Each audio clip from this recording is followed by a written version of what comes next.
Welcome to my solar addiction. Today's video: commissioning and review of the Tigo optimizers. And we're going to log in now. Go to add installation. Keep me as an owner. Add any system as a function. I am the installer. Yes, that's correct. We're going to allow. Find my system. Verified. Allow while using app. That's fine. System setup, not setup. We know that. That's why we're here. So we're going to put in a system name. My solar addiction, Tigo. Today. I don't want to put an azimuth or tilt. I'm not worried about that right now. Let's continue. System details completed. Now we're going to go to select equipment. I don't have a Tigo inverter. I do have these guys for sure. Configure equipment. Start configuration. Enter equipment. Okay, here we go.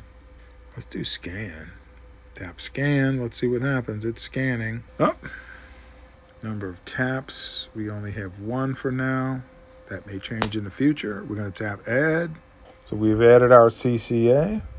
Add inverter. EG4 18 kPV. Select manufacturer. So let's add a manufacturer. Name EG4. Which model it is. We're going to add a model. 18K12. Number of MPPTs. There's 3 of them. EV modules. Hyundai. So you might have to add your panels. Looks like it. Okay. All right. So maybe I want to go back up here. Just make this one string. 1 MPPT. I'm going to make that 8. We're going to add it. All right, so we got modules. We got the inverter 1. We got the string 1. We got MPT 1. And we got PV modules 8. So let's go back. Let's go to solar panel layout. Loading. Okay, so I went back to the Tigo Academy video on how to do this. And it says just tap the place option. I tapped it, then tap on the CCA, and then tap somewhere in here, and it's supposed to place it. I am not getting that option. I don't know what's happening. Solar panel layout, loading, tap place, tap here, tap there, tapping and nothing happening. So I was catching holy hell with the app I couldn't touch the screen and move the equipment into the proper place to finish configuring this system. So I'm going to go ahead and use the online. I'm logged in now to the online portal. Let's see. I want to go to edit. I want to look at my layout. I've got stuff to place equipment. I got you. That's what I want to do. Let's stick the CCA on there. We're going to tap, stick it on here. Oh, this is much better. Inverter, stick it on here. And then we're going to go for some modules.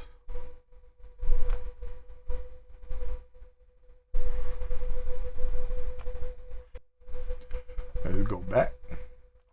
Undo.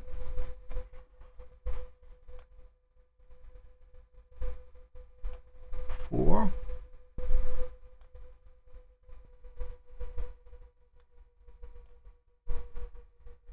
There we go.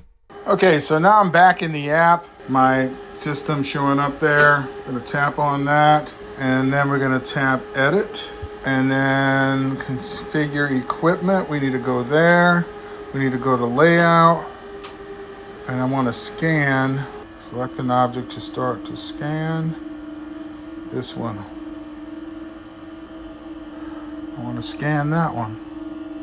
So how do I scan?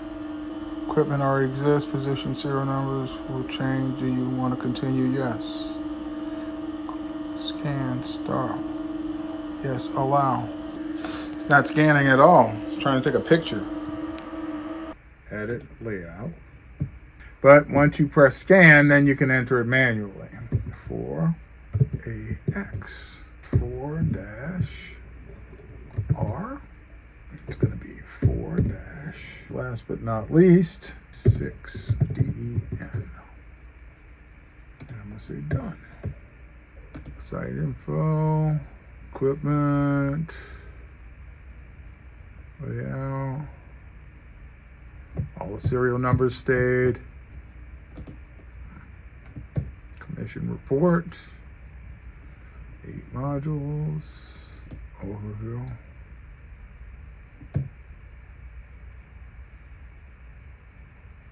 And we've got our green light. Baby's running good now. Guess I can close this box up. All right, we got all the optimizers connected. Commission. Still want to do a little wire tightening, but we're good to go to see how well these things are performing compared to how it was before we had it in series without optimizers. So when you go online to use the energy intelligent Tigo energy system, you know, a decent website, you're going to get to this all systems page after you log in. And I only have one. You'll see total number of systems. This is kind of, if you were an installer, you'd see a bunch of those. And some overall data like lifetime since I've installed it. But let's go ahead and tap on my system here. And we'll get to this system view with the power flow. Now I don't have any Tigo inverters or Tigo batteries, so all we see is the solar going to the tap. And then on the right hand side, we'd have today's weather. And then we'd have today's metrics. We've got PV production today was 12.68 kilowatt hours. Reclaimed energy was 3.76 kilowatt hours. And it's claiming that my new array has made me $1.78. What everybody's going to want to see is going to be system view probably. And on system view, you would get the details. We've got this on the left here, plus sign to make this a little bigger for you guys. Now, if we toggle on the right-hand side, right underneath my name here, we have some other options here. Display mode here is the ones we're personally going to be looking for. If we were searching for a module, we had a bunch of modules, we could do a search for that module and see what's happening with it. But this is mainly what you guys are going to want to see and what I'm going to want to see it right now. Right now we're on energy display, which is showing each panel and how many kilowatt hours of energy it's produced today. And the total is 12,682. Hover over that inverter, it shows what the maximum would be if every panel was producing 100% at 440 times 8. You'd get 3520. If you hover over the CCA, you get the serial number where it is in the power room. But if we switch to power over here, then it's showing what the power is, wattage coming in at the moment. The whole array would be 557, but that is actually at 415, where right now it's 436. This thing downloads packets of data every 10 to 15 minutes. I mean, evidently it must be 20 minutes for mine. And that's just how it is. I'm sorry, I was going to say it's because I didn't buy the premium package from Tigo, but that doesn't really increase the data rate. It gives you more granulated data. It gives you down to a minute, which would make your graphs a little bit better, but it still is going to have to, the packets are picked up on the same interval and displayed to the cloud. So you would have a delay. You couldn't have close to live data like on Solar Assistant. So I mean, right now it's showing 4:15 p.m. and this would be each one of the panels at 4:15. But we can go like back in time. Let's go to 12 p.m. and show you what I'm talking about. So at 12 p.m. we were getting 2322 out of the array, and the largest producer was A5, producing 362 watts. And that one's always going to be because of where it is. It catches the most sun. One of the reasons why I wanted optimizers is because some of these are in the shade sometimes, depending on what's happening. We go further back, we could see this was another good time of the day, around 10:15. Looks like this array kind of peaks out about 9:45 to 1:15-ish. I'm good with that because it helps me in the morning in case there's clouds in the afternoon, which happens quite often. Then we could click on reclaimed energy and it shows you what the reclaimed energy is. It did a lot better reclaiming energy on the ones that get the most shading, which makes the most sense. And then the layout, we could change how it's laid out. This is the physical way my system's laid out.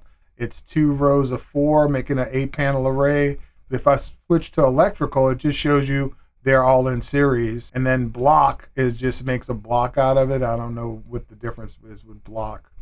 but I always use physical. And then let's see, we can scroll up. Oh, right here. If we click on the little gear, we could have sun direct left to right. I guess we would, I see. The little sun, we can change how that happens. Time frame, 1 day. That's all I wanted on. Could do 2 or 3 days. I have a little picture of my array, but you could put it on default. Yeah, in default, it's a lot cleaner.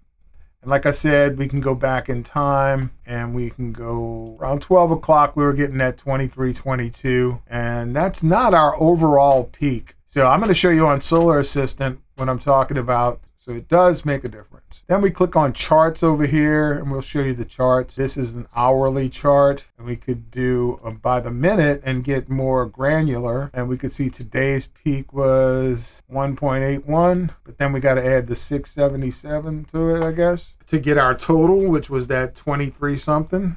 I don't like having to add, man. That just doesn't do it. We should be able to just use this chart to see that. And you can scroll through time on this. This was yesterday. This was the day before. Then we have info, which shows the basic information on the system that we entered earlier. Status, if there was a problem, I guess it would show up here. Everybody's got check marks up here. Okay, CCA and the string, everybody's looking good. And then we can do editing if we wanted to introduce things. Site info, edit the access, edit the equipment, edit the layout. And then there's general settings here.